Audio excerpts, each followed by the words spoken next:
All right, ladies and gentlemen, we find ourselves in the Tomb of the Spider Queen today.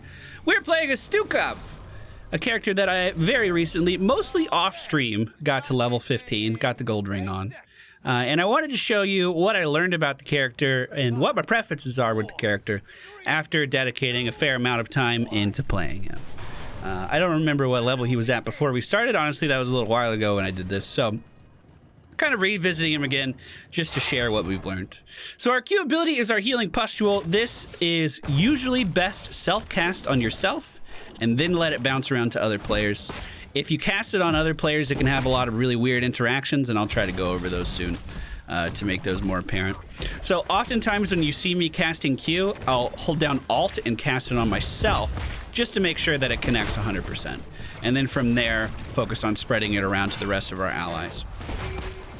So, I do go for the Spine Launcher at level 1. It is not the most popular choice at all. Team's pretty split up here. There's one for you. Hopefully we can regroup. No, we missed that pathogen. That's okay. We have a regen globe.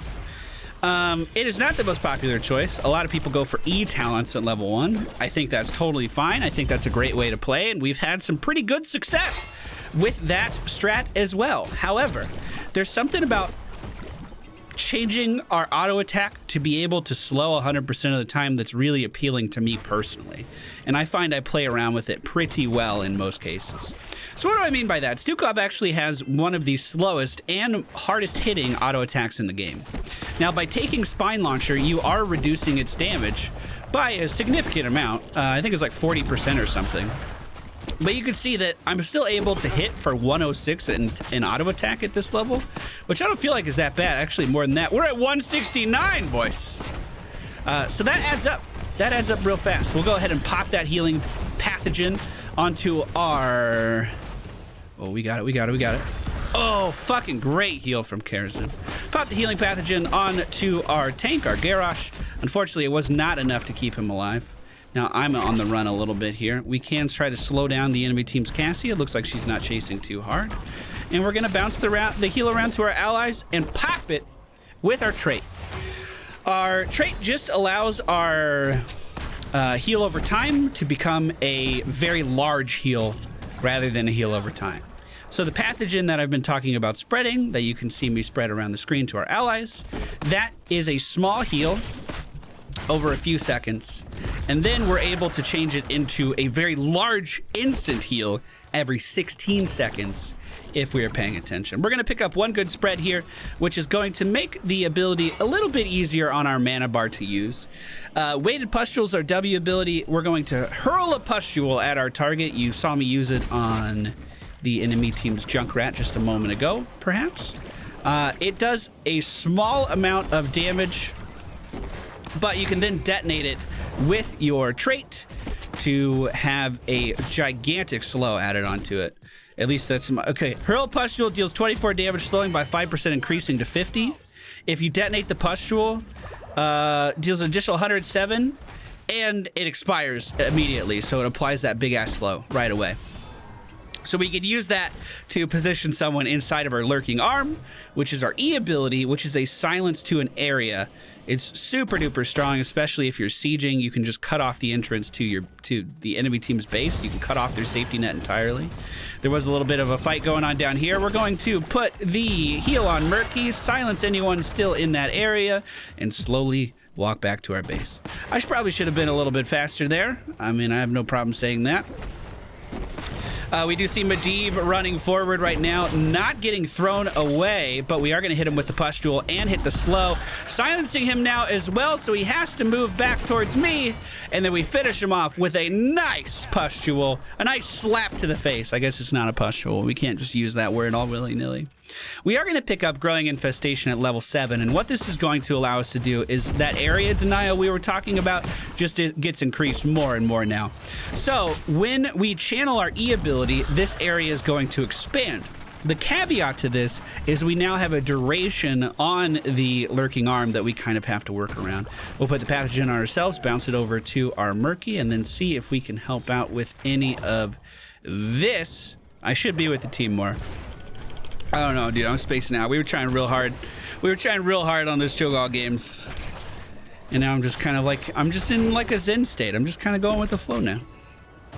Every time they walk up, we're just going to try to punish them. We can self-heal, and our auto attack does 200 damage. Like, that's a lot. A ranged auto attack that does 200 damage on a healer. I feel like not too many people are in that. Not too many people have that opportunity. So whenever I can, I like to be popping off autos, especially in the early game, as much as possible. As we go to the late game, that is going to change. We're not going to do it as much. But that's good damage. And it adds up. As you can see, we're number 2 on damage on our team right now. And it's only going to get better. Cassia moving forward here. We are slowing her as she tries to escape. We're also going to start spreading the pathogen now. We're going to put our W out there. Unfortunately, it misses fucking everything, as it always does. If these guys try to hide in the minion wave, we'll hit them with the silence as they're backing up and continue to spread the pathogen around to our team. Now, what can go wrong with the healing pathogen? Why do I recommend casting it on yourself in most cases? Well, in order to spread the heal out to everyone, you are going to need everyone to group up. It's a lot easier to do when you're the one in charge of where the heal is going. I was body blocking Garrosh there, but I was also trying to spread the pathogen to him, so could have been done a little bit better, but at least he got the heal. We're going to try to slow down Twin Blades here. Unfortunately, I cannot pop the Q, but let's back up to our Sylvanas, cast on ourselves, and get this bouncing around one more time. You can see it spreading to everyone, and then once it spreads, we pop the pathogen for a very large heal. Medivh potentially out of position here if he doesn't have his portals. He wasn't doing too much to pop protect there or anything as well. Flailing Swipe is the better ult, and I want to say that multiple times. Flailing Swipe is better. You should use Flailing Swipe. Flailing Swipe is better. But my god, the playmaking potential of the shove, I can't get over it.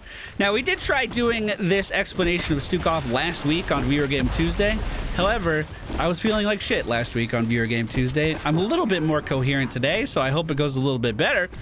But I missed like every fucking skill shot possible. Even like someone running directly at me, I would somehow miss the massive shove. It didn't fucking matter what was going on. If he gets pulled back, we can push him all the way into our building, so he's taking even more damage. And hopefully he doesn't use that as a way of getting away. That would feel kind of crummy. Now, we in range. We doing it. We're going to spread the pathogen here as well. Get a silence on these guys so they can't do too much. Unfortunately, I cannot detonate my own heal at the moment, and we are going to be taken down because I fucking saved him with my ultimate, dude. Ugh. I try to make plays where I push people into towers and it's really flashy, and then people are like, oh my god, Pally's actually good at this game. But then for some reason, I just let people live all the time. For some reason, it's like that only works in controlled environments or in a vacuum with certain scenarios. Weird, dude. What do you mean you just can't push people into your tower and have something happen? Now, if that wall was gone, actually, I don't know. I haven't thought about this since the Nexus anomaly kind of came into play. If this wall was gone and I pushed Varian into our building, which we were pretty on target for, like that would have happened. The keep doesn't slow him down any longer. So I actually don't know how much of a benefit that really is. Now I'm gonna try to get in range here. Didn't land, that's okay. We'll have to think about it. Maybe, I don't know, you should take the better ultimate. That's a pretty good idea. I like to put the silence underneath the wave. I don't know if it's really worth it. I mean, it does cost a lot of fucking mana. Just try to slow these guys down here as they're leaving. The pathogen is already spreading. Ooh, that was scary. Let's get it spreading again. We're gonna silence here. I thought that was gonna be a little bit better. Pathogen spread one more time. Okay, he backed up. Oh, I popped the heal, but it was too late. If he dies, that's 100% on me. We'll just get it bouncing back to us. I do have Sippy up as well to get my mana back up. The enemy team did manage to turn in their spider butts there. Let's just get this bouncing. See, he was slightly too far out of range of me. It's so punishing when that happens. Junkrat has been killed. We do see Sylvanas with the heal on her already. We'll just go ahead and pop that one as well. I'm trying to slow her. Okay, coming back for heals, coming back. I like to get Lingering Spines here. What this allows you to do is combo with your level 7 talent. So when you move, the silence lingers on the ground for a little bit longer than it would if you just canceled it. This still allows you to expand your E ability as well. So you can actually cover a lot of area just by tapping and then moving. It'll actually expand out to a pretty decent size there if you're just trying to interrupt something.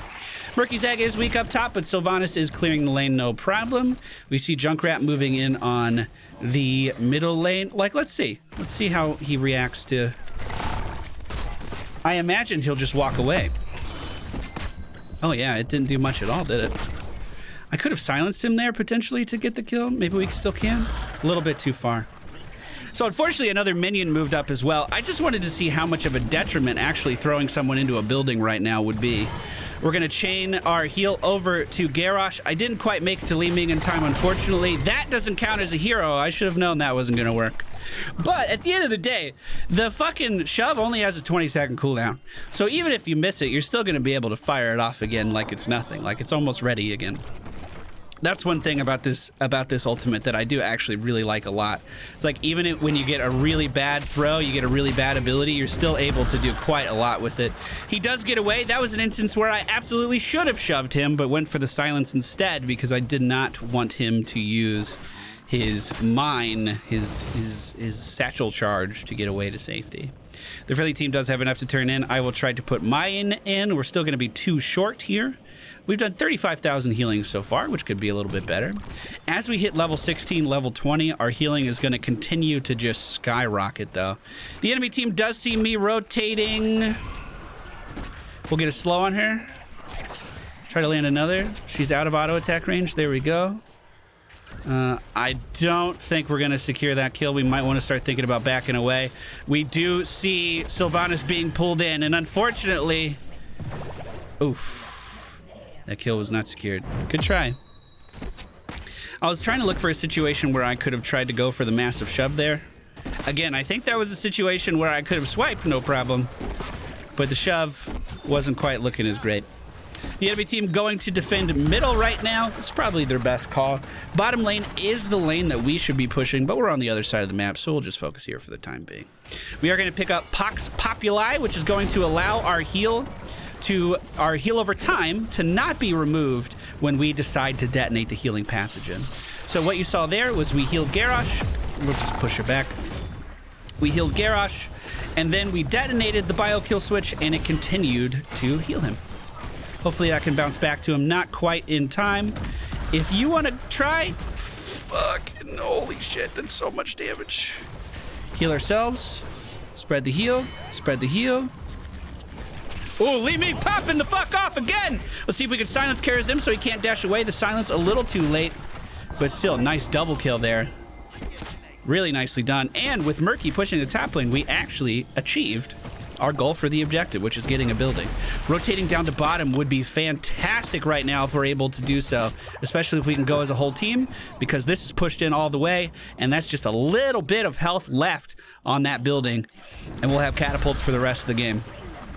If we could do it quick, that would be great. This is once again a situation where the flailing swipe would probably be better. If the enemy team re-engages, we just push them back and buy ourselves a few seconds to leave. I, however, do not think that this is a good call. This one's scary. I don't think we do that one. The enemy team starting to gather up again here. I was just going to move him back, but that's okay. Hopefully he doesn't capitalize too hard now that that's been used. We will go ahead and try to put the slow on Varian as well. He is not getting out of there. And we'll just continue to spread the healing pathogen to everyone that we can. Medivh in a bit of a bad spot here, especially if the Octo Grab is successful, and it was. Let's get the healing pathogen spreading one more time. Pop that. And remember, Pox Populi does not have it get removed, which is super nice. I could have pushed him into the tower and secured a kill there. He was lined up for it, too. I could have pushed him over here, and he would have died. That would have been my top 5 plays highlight, dude. All right, I'm still fighting on the mine, which I'm not super excited about. Let's see if we can make our way down to the rest of the team. I'm just trying to spread this as often as we can as we're rotating around. So let's say that my Q is in range, like in transit to someone, like Li Ming. I believe if Li Ming uses Blink, it can fuck up the Q. I know for sure if Tracer uses Rewind, your pathogen just disappears. It's like it never existed. I'm just gonna shove him off of me. Put him back in the base. We'll try to slow down and silence Medivh. I'm gonna keep the silence there so he cannot portal out. Now he can, of course. Pathogen is spreading. We're gonna try to, I can't kite him. He gets movement speed every time he fucking moves. Core at 30%. We're not fighting over it though. We're here to slay. As the core does have 36% HP. Oh, didn't Murky get a kill in that? Maybe he rotated after. Now, I will say, I think Stukov has one of the worst level 20 talents that you could come up with. Push comes to shove, I don't really feel like helps you out much. Top it off is obviously great, but if you're healing people that are already high health, so, you know, maybe it's not that great. Bio kill switch can also detonate lurking arm, dealing 504 damage. We're not really a damage build, so I guess I'm just gonna go with top it off. And I mean, don't get me wrong, that could really scale up your healing numbers quite a lot. It really does look like it's doing a lot, but you're already healing people that are relatively healthy. Usually, what you see, like if you take a look at Ariel at level 20, for instance, she gains a AoE shield that shields for more based on how low someone's health is, right? It's a little bit more reactive, where this is preventative. And I will say, as far as gameplay mechanics, I always prefer reacting to large damage than just letting something passively take care of it. Like Devotion Aura on Holy Paladins, am I getting too off track here? Devotion Aura is better for mitigating damage. It's been proven. Do I take Devotion Aura? No, because preventing damage sucks. Healing damage is where the fun is, dude. But pretty much while the team's moving in here, we're just going to continue to cast this at every opportunity. We'll shove the Varian back, pop the heal, and continue to heal. These guys are starting to gain a little bit of ground on me, but I think we're totally fine. Nothing to worry about. We could Sippy Cup to top off our health again. And remember, our Q heals for more now that we're high health. I mean, 110 a tick is actually pretty good. And we're spreading that 110 a tick around to everyone nearby. Also remember, because of one good spread, whenever we do spread to multiple allies like we just did there, it's going to refund the mana of the ability almost, or at least that's what it feels like. I'm gonna go ahead and pop the pustule there because Garrosh was looking a little low on HP as these guys are moving up. We'll also start to spread the heal out as best we can here, slowing down Cassia in the process as well. I got it! Hey. Hey, how you doing? We can go in whenever we want to. Probably not in the middle lane. Probably any other lane in the middle lane and we can go in. 2 down. I mean, it is kind of a junk rat. I feel like we're wasting a little bit of time with this though. The core's at 30%, let's go, dude. Oh, if Murky bubbles, that can be a problem. You know what, Murky bubbling around your heal, that sucks too. You can do Universal Carrier, that is an option. I tried Universal Carrier out with some other talents that focused on... Oh, shit. I tried Universal Carrier with some talents that focused on spreading around physical damage reduction. I can spread heal in a second. Here it is, here it is, here it is. We do a big ol' explosion on that one. GG, boys. So you can see our healing really started to spike once we hit 20. But I don't really know if it's effective healing. Does that make sense? Well, that was pretty good. No complaints that time. I even got some good shoves. We pushed out Twin Blades Varian, who was trying to advance on our squishies. But again, Flailing Swipe would have done the exact same thing. It puts yourself in less harm's way because you're not standing still as long. You hit an entire group. The only difference is you can't pinpoint targets to remove from fights. My ideal goal is to remove someone from a fight so we're in a 5v4 and then win, but it just never quite plays out that way for me. Still, the shove is super fun. We did go for Spine Launcher, one good spread, Growing Infestation, Massive Shove, Lingering Spines, Pax Populi, and Tap Bath. Thank you guys for watching. Hope you enjoyed. Oh, that was a patented PallyTime Insight Kerasin build. Oh my god. No, it wasn't, because he didn't get insight. Learn your own build, Pally. I'm gonna stop talking now.